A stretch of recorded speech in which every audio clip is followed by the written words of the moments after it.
I'm your host, Sebastian Schieke, business angel investor and founder of Sebastian Schieke and Company, where we focus on high performance team and amazing leadership.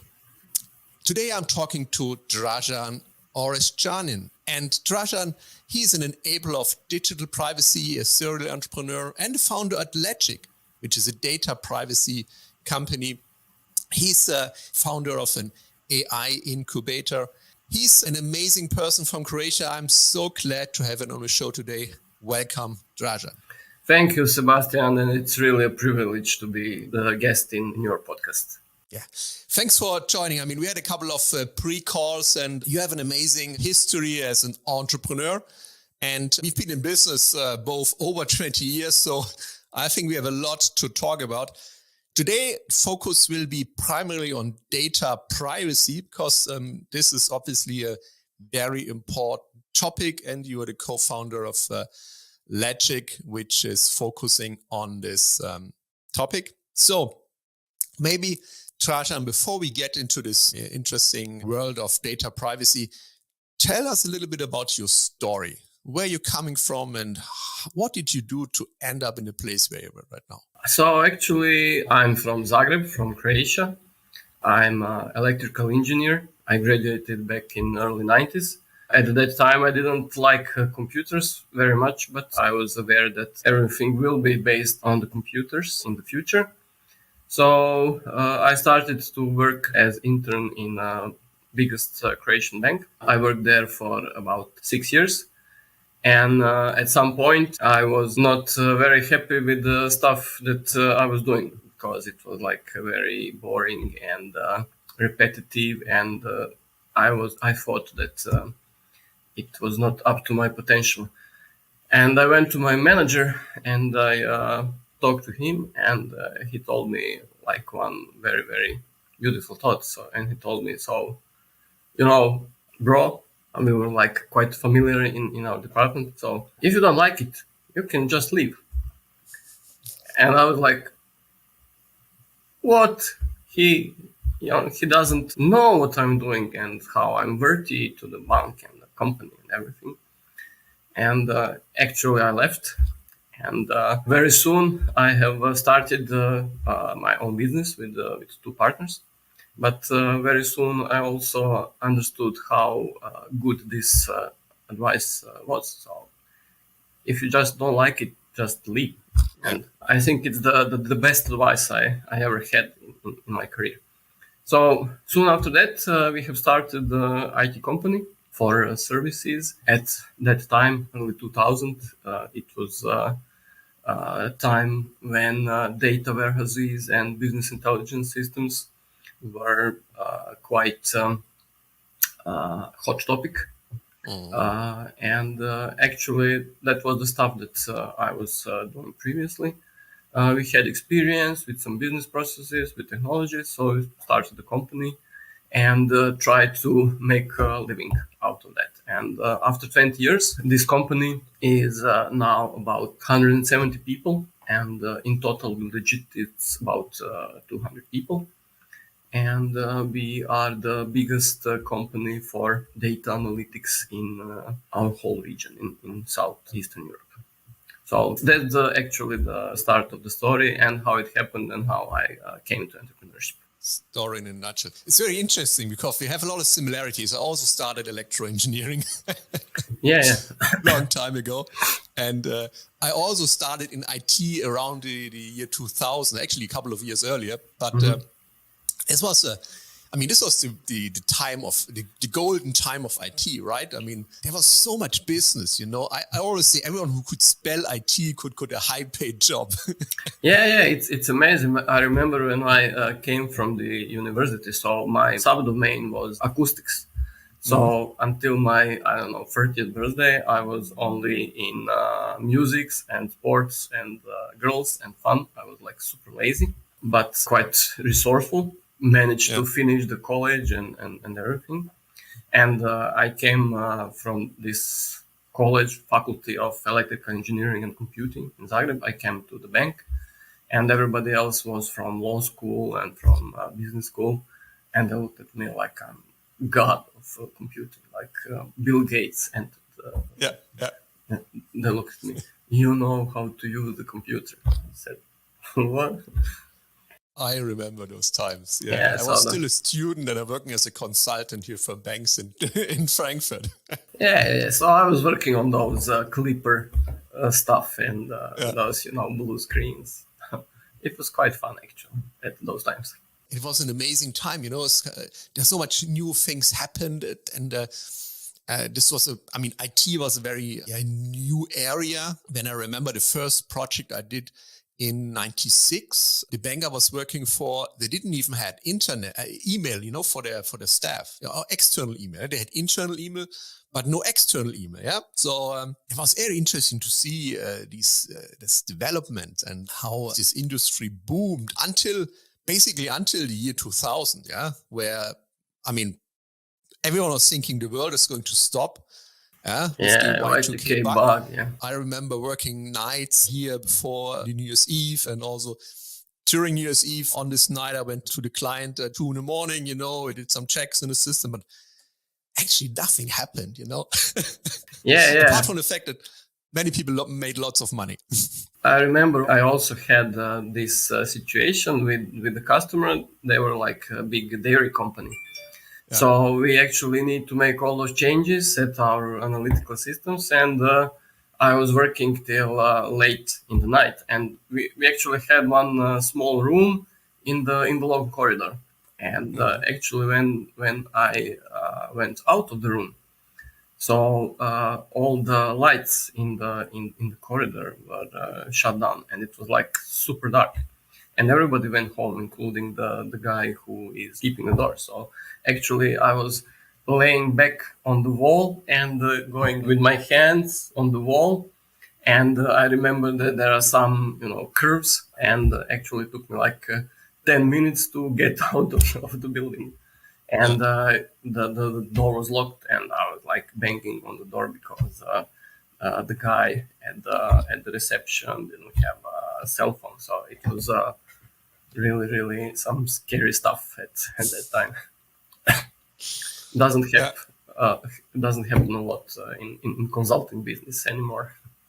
And then you founded your company and you grew to 170 people. So, we probably could have a whole episode on this topic, but maybe before we switch over to data privacy, what is the biggest learning for you in growing such a huge organization? Well, there are a lot of things that we have learned. And the biggest learning is that I think every stage is different. Every year is different. Every market is different. Every customer is different. So basically, we went through this big crisis, 2008, 2010. We went through some really, really good times. We went through different ideas, how we can expand, how we can grow. But things are always changing. It was not, you can put it on autopilot and everything will go well. Nothing will go well. If you are not focused, if you are not concentrated on stuff that you are doing, everything will fall apart on the first opportunity. Mm-hmm. And of course, you need to build a good team. You need to build good people. You need to think in advance. You need to position yourself where you want to be in several years.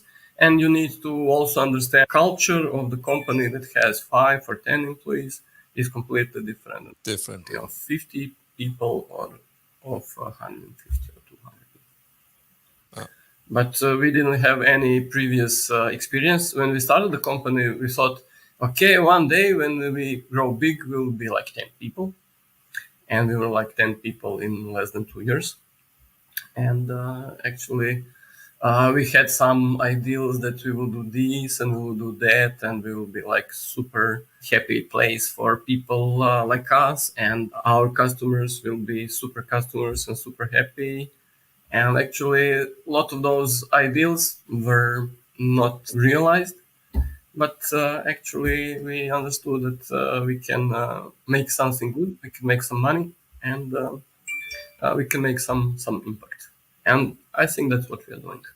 I always say, creating impact is one of my drivers. Yeah, I mean, you can earn lots of money, but I mean, initially when you're starting from an area and background with where you might have not enough money, then money could be one motivator, but it doesn't last, you know, you need more. And for me, it's really creating impact, helping my customers, enabling change, and guiding them through the change. And this is which gives me satisfaction. Yeah, and when you create value, money comes on its own. Yeah, I would add one more thing, and that's related to building the people.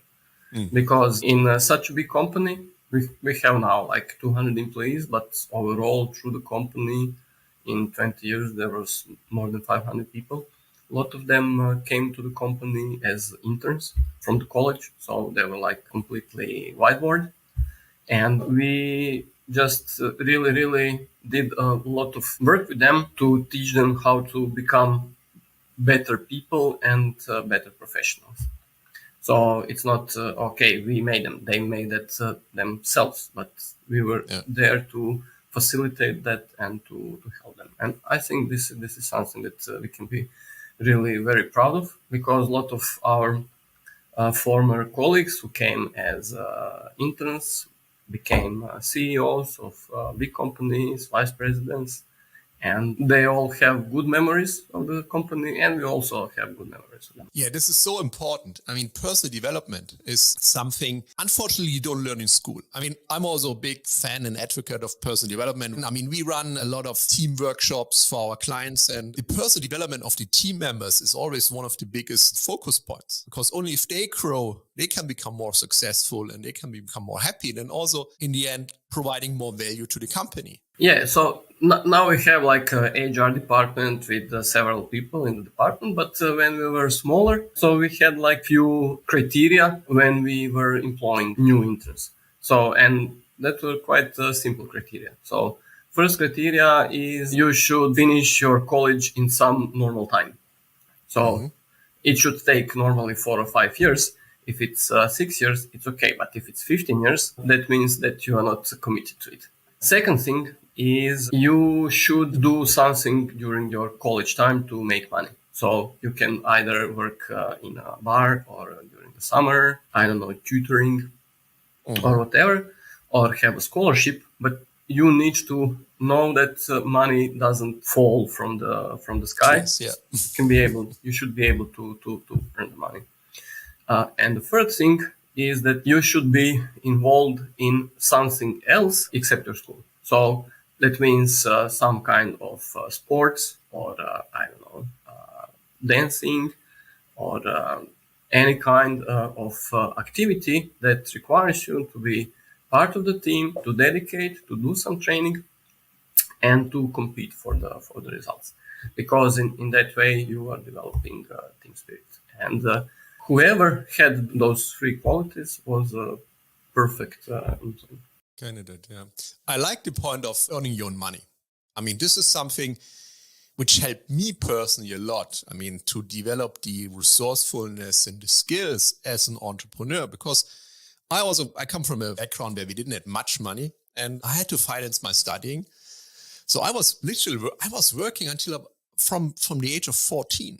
Yeah? I was having weekend jobs. I was working almost every holiday. I was working next to my studying. I basically built up my first business as I was a student. So I would have failed getting a job at your company because I think I studied 10, 11 years. Yeah, so if you have like a valid excuse for studying 10, 11 years, then it's not obligatory. But I like that people learn how to earn their own money, because this creates this resourcefulness, which is so important in today's business world. It is. Yeah. So I think, and most important characteristics of entrepreneur, you must be smart and you must be lazy. So if you are lazy, then you will try to automate things. A way how to do more things with less effort. And, with the existing resources you have. And, very good point. Good. And though you founded this company, you grew it, and then you handed over leadership to a management team and a new CEO. And now you founded Legit, a data privacy company. Yeah. So Actually, we are 3 partners in Poslovna Inteligencija, so 2 of those partners are now leading the company. And actually, how we started legit, there is a small thing that I think you must heard of called GDPR. Yeah, it crossed my mind. Yeah, so it's some kind of regulation about Very small one. Yeah, very small one. A lot of people that don't know about it. Small regulation about protection of personal data for all citizens of European Union.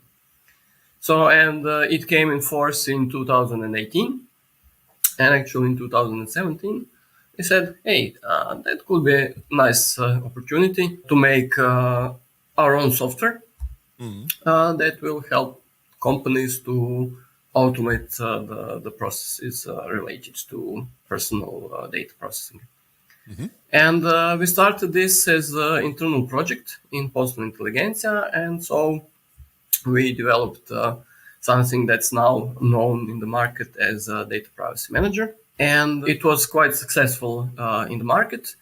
And then we decided to spin it off in a separate company.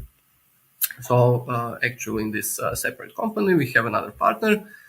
It's our friend and colleague and CEO, Marian Bracic, who is actually the main architect of the product.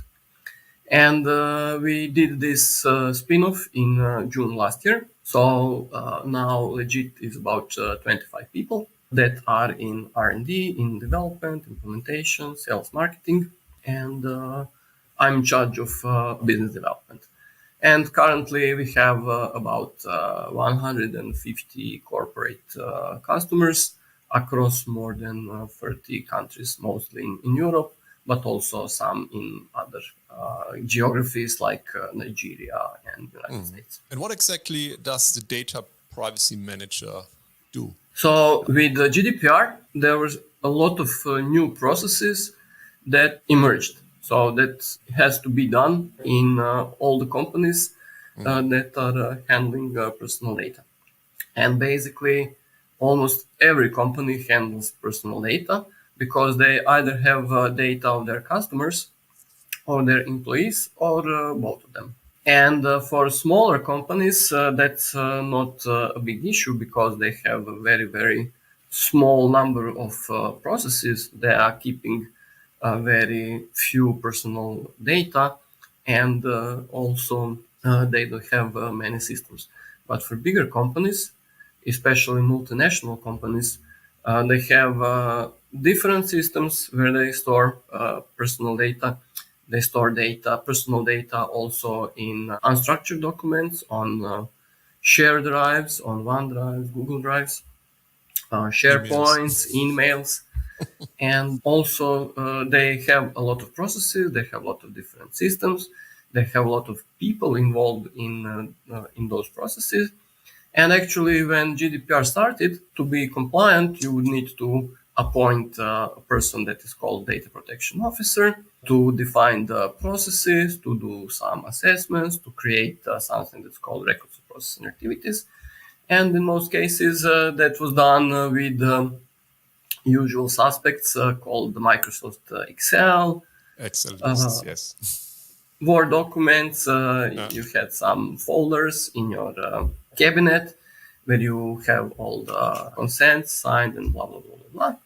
But over time, this grow really, really very big because you have a lot of processes to manage and to automate and to govern. And when you combine all of this with actually a risk that you will create a data breach and with the opportunity to reduce risk and to be more efficient and to reduce costs and to improve your service to your customer, then it's actually logical to get in a way to use a platform such as Data Privacy Manager. Yeah, I agree. I mean, we're also using We have a data privacy officer, and he also has these kind of tools, so I know exactly what you're talking about. And yeah, maybe it will be good for him to have a look at data privacy manager. Maybe I can have a chat with him next time I speak to him, and of course mention Legit as a possible alternative. Yes, I mean a couple of companies started in this segment, and obviously not everyone was successful. It's a complex topic. There are many processes you have to take care of. You have to keep them up to date. Of course, I mean businesses are changing on a daily basis now. So I imagine that this is it's a very time-consuming task which can be optimized using these tools. Yeah. So optimization is one thing, and the other thing is what we think it's very important is actually the beginning and the end of the process. So but the beginning is data discovery and classification, and the end of the process is data removal and data archiving. And with those two processes, you are actually lowering your risk and lower your exposure to get hacked and to get to have a data breach, especially in these unstructured sources, because you have a lot of attached Excel files that are going around with emails, and they are put on some shared drives somewhere that actually have a lot of personal data and personal contacts, and they are not encrypted. When somebody comes to your firewall, they are easily accessed, and that can create for a company not just a data breach, but can also cause a fine, and also it can cause big reputational risk. Yeah. So when you put it all together, it's something that it's still, so the market is still young. It's about a bit more than $2 billion last year. So $2 billion. It's not much, but it's not small, but it's growing very fast. It grows like 40% a year. And in 2029, it is supposed to be about $26 billion. And such systems would be standard for each large and medium-sized enterprise. And not only in UK. I mean, this will roll out. It's so GDPR covers whole European Union, including UK. UK has GDPR UK, but also in US you have in California CCPA, California Consumer Protection Act, and in 2023, 4 or 5 more states will have their very strict privacy acts. And there is also America Privacy Act that is currently in Senate. And also Canada, Brazil, South Africa. A lot of countries already have similar regulations like GDPR. And till end of this year, it's predicted that about 75% of world population will be covered with strict privacy laws. And privacy is actually one of the basic human rights based on United Nations Charter, and it's becoming more and more important. So there's lots of potential for Legit and similar companies in the future. Yeah, definitely. How do you see the next 5 to 10 years for Legit? Are you focusing more on new products or new markets? So when we spinned off, we actually became a startup. Mm-hmm. So back when we started Poslovna Inteligencija, there were no startups in Croatia. So now in my 50 plus, I'm first time startup founder. And so as every good startup, we want to become unicorn. Mm-hmm. And that's something that may happen or may not happen, but we will try to do it.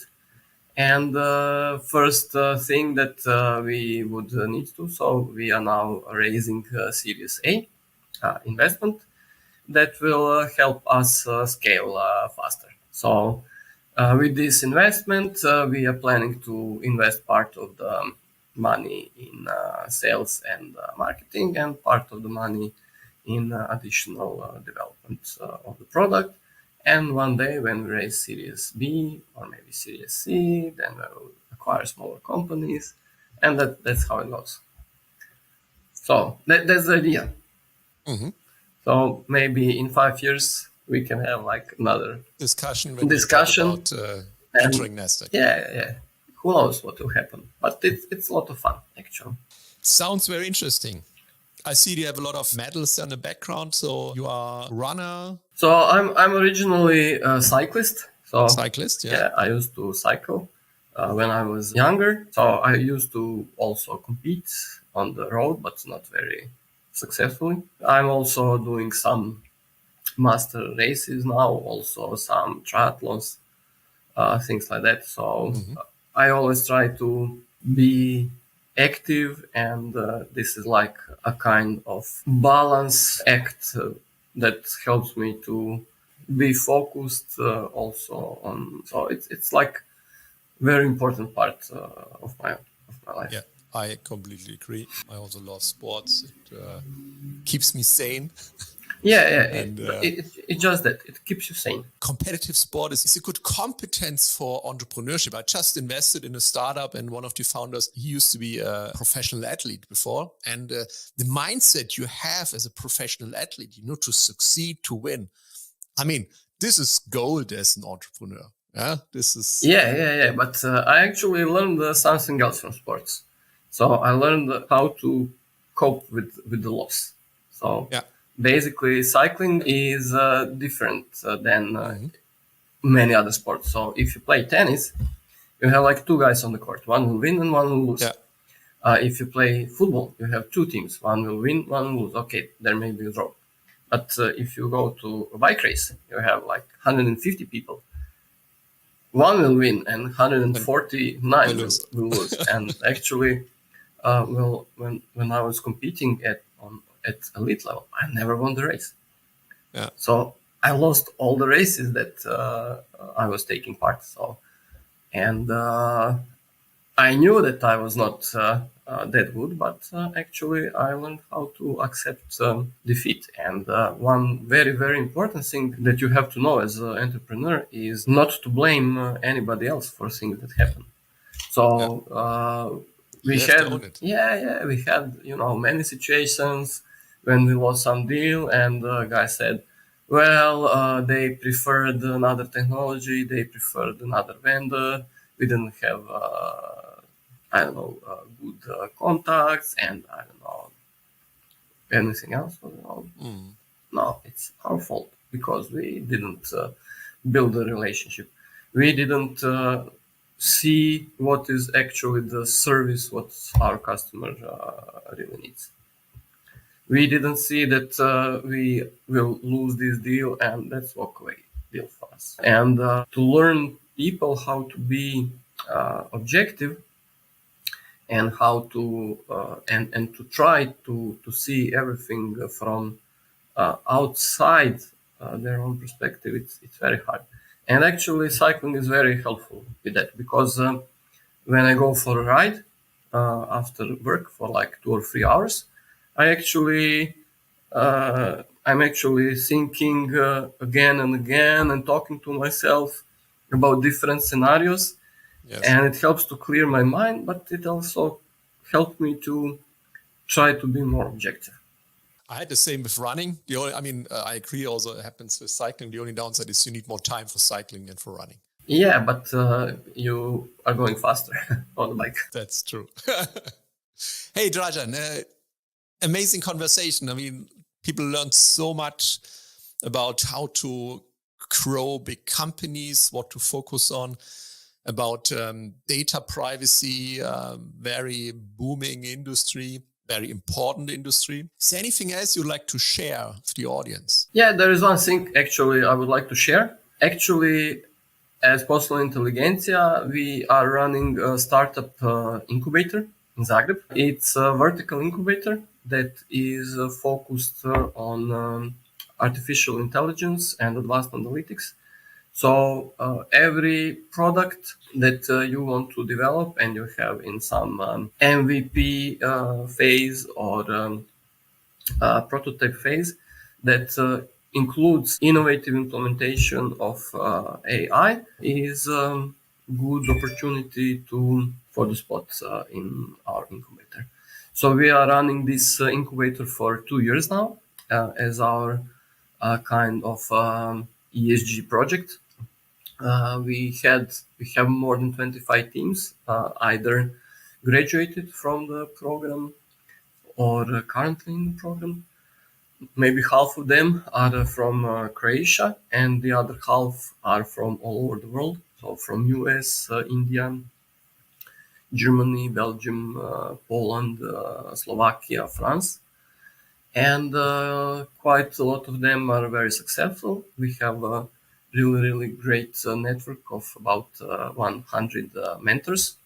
And you are also welcome to join as a mentor. I think our teams have quite a lot to learn from you. And we have also quite a lot of partnerships with universities, with other incubators and accelerators, with VC funds. So we are helping also our teams to raise their seed investments. We also have some EU funding for some projects, and it's actually quite a cool place that is helping to build a startup ecosystem in Croatia and our Adriatic region. Very interesting. Two things. I think 23 is the year of AI. I mean, it coming from everywhere at the moment. Yeah, I mean, okay, everyone knows ChatGPT at the moment, but there's so many new AI products and companies lining up. And I think this will be an amazing year for AI. And also, I think Croatia is really on the rise, yeah, in terms of startup ecosystem. I'm talking to a lot of entrepreneurs in Croatia, and I really have the feeling that there's really a lot of happening there. Yeah. A lot of things are happening. Yeah. We still have a lot to learn and a lot to advance. But we are really, so we are specific. We have already 2 unicorns. One is Infobip, messaging platform, and the other one is Rimac Automobili. So they are like the fastest electric car in the world. And actually, they are like big idols of local scene.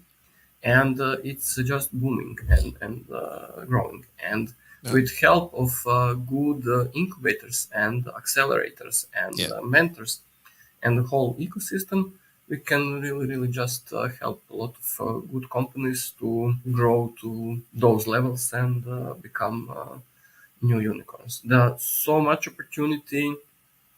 There's so much new industries, especially related to longevity, health, food. Amazing.